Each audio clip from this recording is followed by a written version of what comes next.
Soy Mariana Ferrari y como cada martes te traemos información médica verídica de calidad en términos que tú y yo podamos entender porque son temas que nos interesan a todos. Hoy vamos a hablar de enfermedades renales crónicas con el doctor Jaime Uribarri del Hospital Mount Sinai en la ciudad de Nueva York.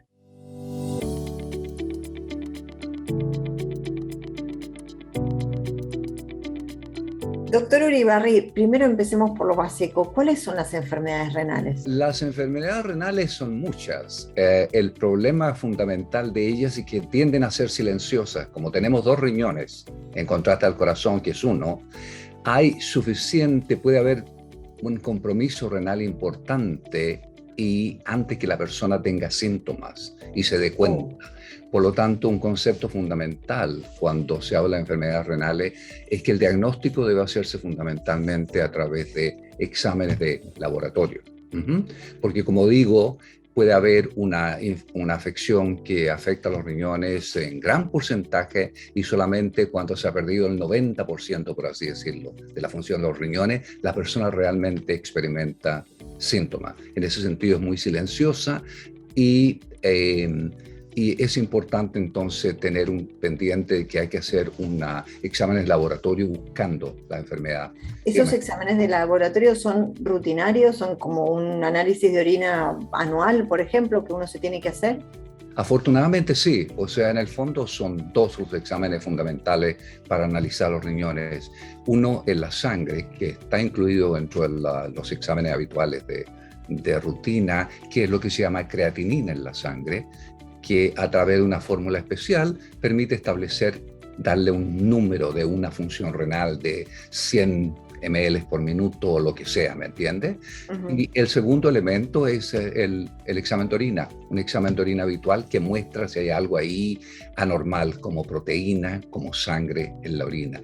Con esos dos componentes y el resto de la historia clínica, el médico puede entonces determinar si hay algún tipo de afección renal. Perfecto. Los riñones, ¿cuál es la función más importante que tienen? ¿Por qué los tenemos que cuidar?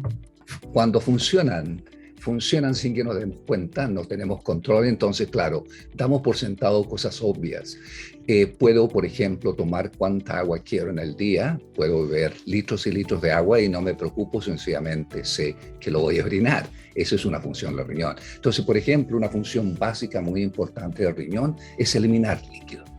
Necesitamos una cierta cantidad de líquido que perdemos si estamos haciendo ejercicios, si estamos sudando, pero aparte de eso tomamos mucho más líquido de eso por acción social. A la gente le gusta tomarse un té, un café, eso es líquido. A la gente está tomando una cerveza, eso es líquido.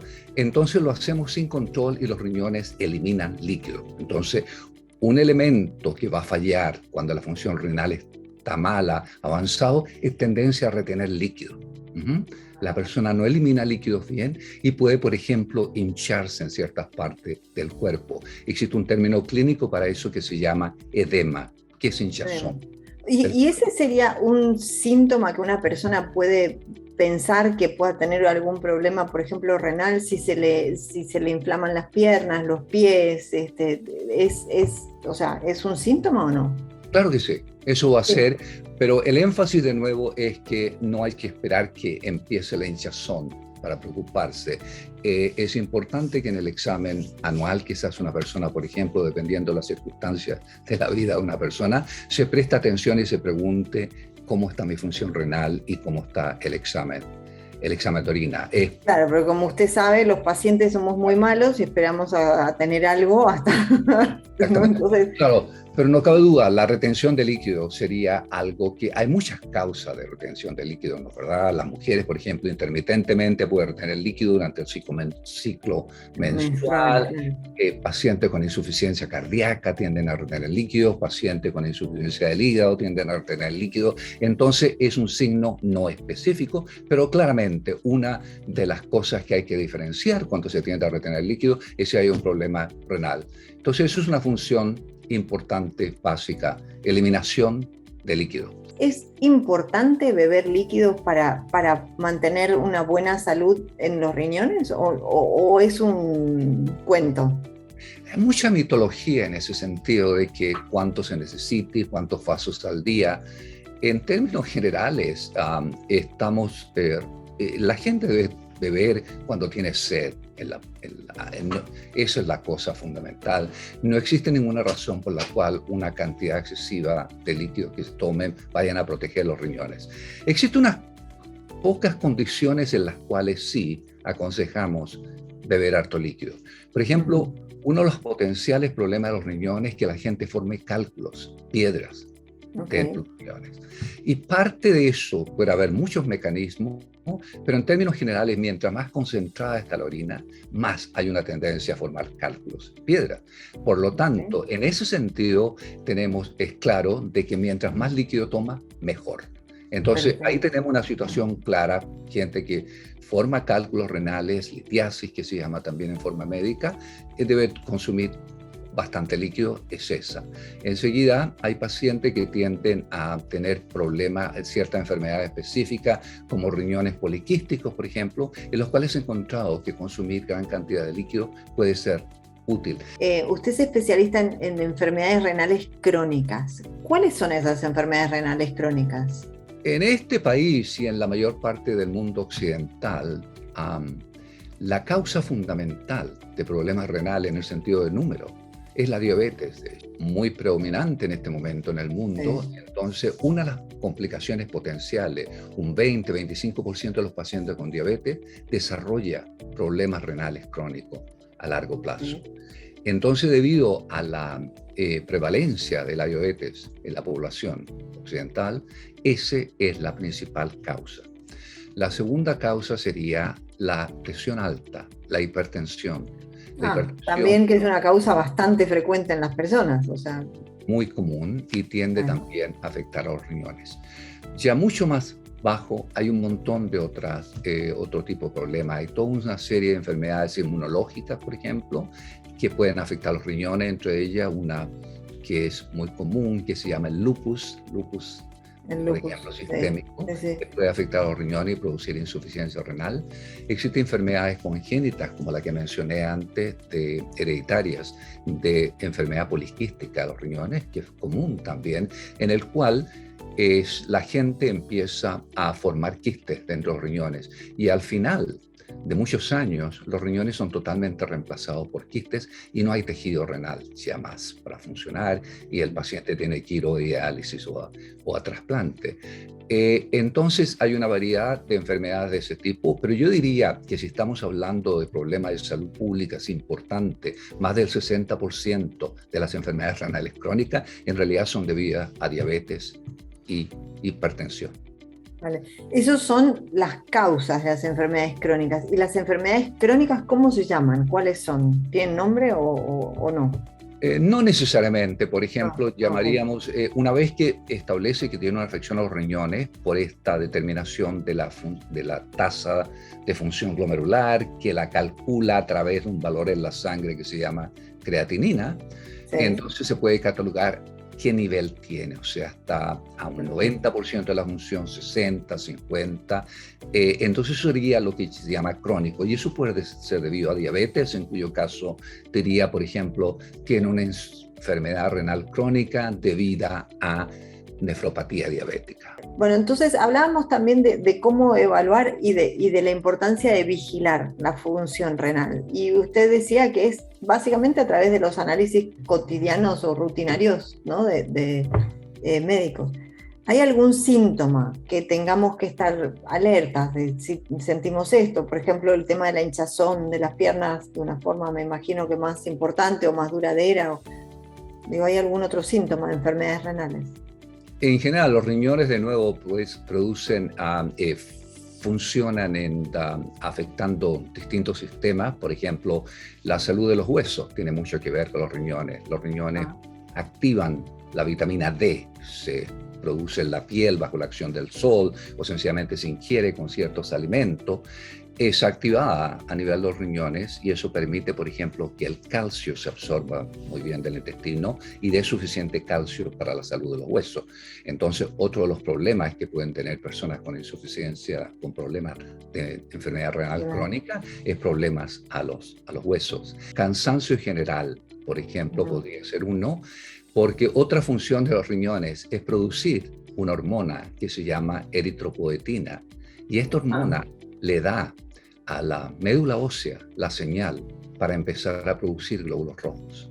Entonces los riñones producen la eritropoetina y le dan a la médula ósea la señal para producir eritropoetina. Entonces una de las manifestaciones cardinales de problemas de los riñones va a ser que no se produce suficiente eritropoetina, se produce menos glóbulos rojos y la persona desarrolla lo que se llama anemia. El recuento de glóbulos rojos o la hemoglobina está baja y eso tiende a producir cansancio, fatiga, porque los glóbulos rojos son los que llevan el oxígeno a los diferentes tejidos. Entonces, cuando una persona está caminando, por ejemplo, y aumenta el flujo de sangre hacia las extremidades, se necesita llevar más oxígeno a los músculos y ese oxígeno es llevado por la hemoglobina. Y si no hay suficiente hemoglobina, la persona se cansa, se fatiga muy fácilmente. Disminución general del apetito, del bienestar. Pero de nuevo, esto son manifestaciones tardías. Hay cosas más agudas que tienen menos repercusiones en el fondo a largo plazo. Por ejemplo, los cálculos renales. Es algo que si una persona forma cálculos, aunque la función renal en general esté bien, pero se forma esa piedra y en su camino hacia afuera encuentra el tubo que conecta los riñones con la vejiga, ¿no? ¿Verdad? Y ahí sencillamente se produce un dolor terrible, lo que se llama un cólico renal, que muchas veces termina llevando a la persona a cualquier hora a una sala de emergencia. La gente que lo experimenta, y si son mujeres, lo describe exactamente como casi un dolor de parto, en el sentido de la piedra está pasando a través del uréter, tratando de salir. Entonces es un cuadro dramático, tremendamente dramático, que nadie lo puede olvidar porque es dolor que lo lleva a la sala de emergencia. Pero al final, si el cálculo se pasa, el problema en cierto modo... ¿Qué es un cálculo renal? ¿Qué es un cálculo renal? El cálculo es una piedra, en el fondo no es más allá de que si tiene una cañería, un tubo, y hay, por ejemplo, las cañerías, no sé si está familiarizada con el concepto de agua dura, hay muchas cañerías, por ejemplo, y hay mucho calcio, hay mucho magnesio, entonces tienden a precipitar. O sea, el calcio, las piedras normales están hechas de calcio, de carbonato, de fosfato, y eso mismo es lo que se forma en los riñones. Entonces, o sea que esas piedras son de calcio, básicamente. Son minerales, son exactamente lo mismo que una piedra que encuentra fuera, en la calle o cuando va él, es una piedra. Perfecto. O sea que el término está muy bien puesto. Y entonces se forman porque si hay mucho de estos elementos en la orina, ¿no es verdad? Calcio, fósforo. Y entonces si la orina está lenta o hay cualquier dificultad en el flujo, tienden a formarse estos cristales primero, que luego van aumentando en tamaño, y si aumentan demasiado ya no pueden salir y en el camino hacia afuera producen dolor. Doctor, y cuando uno tiene un cálculo renal, ¿se lo puede tratar antes de que pase todo eso que va a pasar de que tenga que salir por la uretra y terminemos en la sala de emergencia? ¿Hay tratamientos, pastillas? ¿Qué hay? Quiero imaginarme que ya han desarrollado algo más interesante. La mayor parte de la gente que forma cálculos, sobre todo más de una vez, tiene, cuando se le hace un estudio metabólico, algún tipo de anomalía que puede corregirse por alteraciones de la dieta o medicina.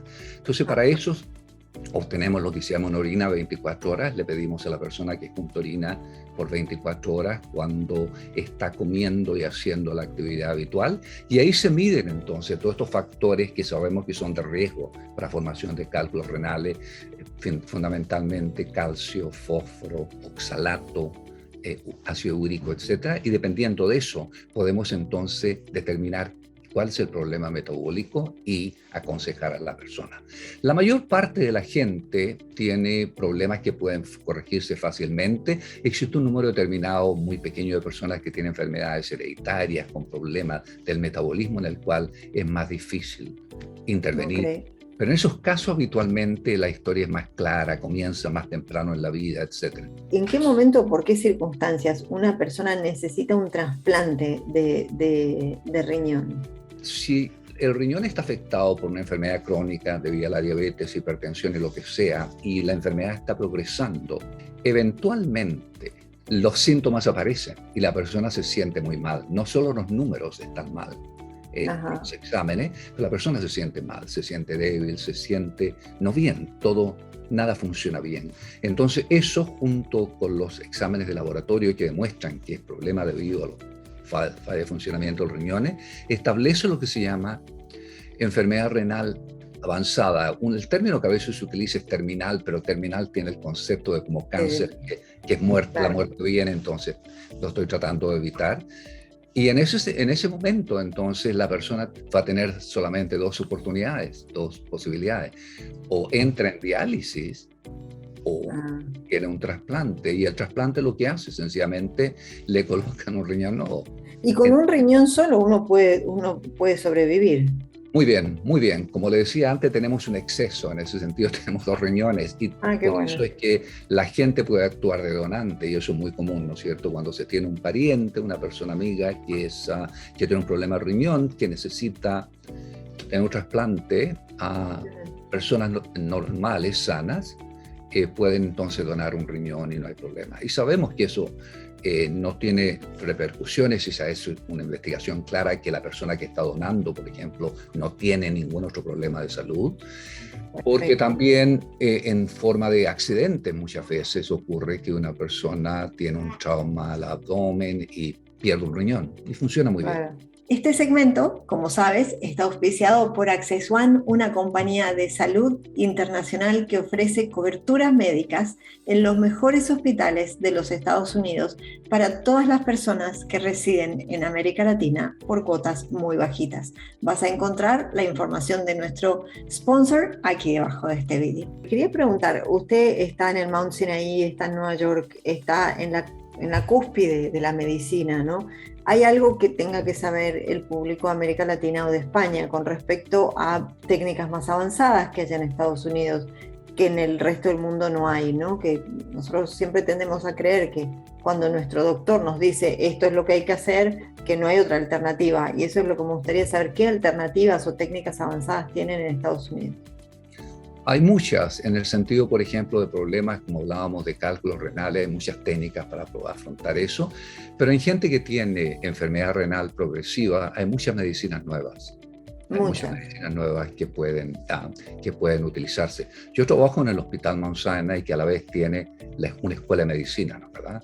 Entonces, estamos no solo viendo pacientes, sino que a la vez estamos haciendo investigación y a la vez hay estudiantes de medicina que están aprendiendo. Entonces, es una situación donde se empiezan a desarrollar todo este tipo de nuevas terapias. Hay muchas terapias potenciales que se pueden discutir con pacientes que tienen enfermedad renal progresiva. Vale la pena conversarlo. El Mount Sinai ofrece segunda opinión médica, por ejemplo, para alguien que está en América Latina, les pueden enviar a ustedes un pedido de segunda opinión médica. ¿Tienen ese servicio? Sí, ¿no? Me imagino. Sí, es muy común, de hecho, que se haga eso. Sí.